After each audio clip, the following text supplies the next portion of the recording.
Hi, I'm Brent Skaggs. I'm currently working as a field scout, and I'm thinking about insects in the tomatoes today.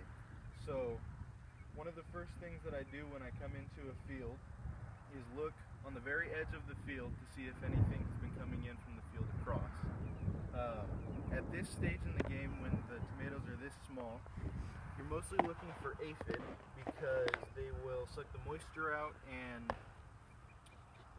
they'll transmit alfalfa mosaic, which can do lots of damage to these plants. Later in the season, there's a lot of insects that you've got to look for.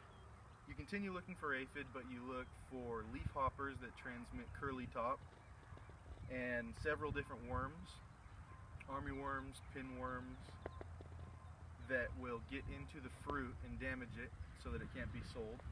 When I'm looking at a field, I'll usually look at around 20 plants, and I'll come in directly into the field and do kind of like a step out into the field, come out, across, up, and every corner I look at a different plant, and that way with a number like 20 you can make a percentage of how many plants have insects and what those insects are. So when the tomatoes are this small, you want to look on the tops and bottom of the leaves, and it'll be pretty evident whether there are aphid present or not. When the plants get larger, they start to grow out onto the bed, and you need to look in the tops where insects may have flown in or crawled in, but you also need to lift up the plant, flip it over, and look at the tomatoes themselves to look for any damage or insects. You're looking for first damage because it's going to be more evident.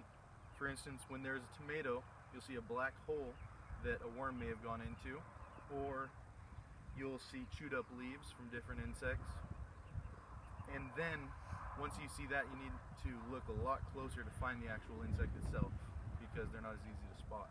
I record the type of insect that is present and how much of it there is in each spot in the field, usually in a percentage.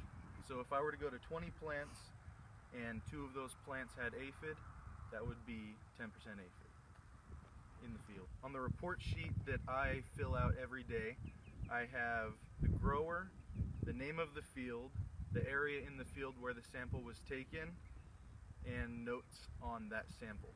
The PCA that I work for gives my reports directly to the client so that they can see it, but that doesn't have a recommendation for treatment on it. He makes a copy of it, sends it to the grower, and then analyzes it himself and makes a decision on treatment.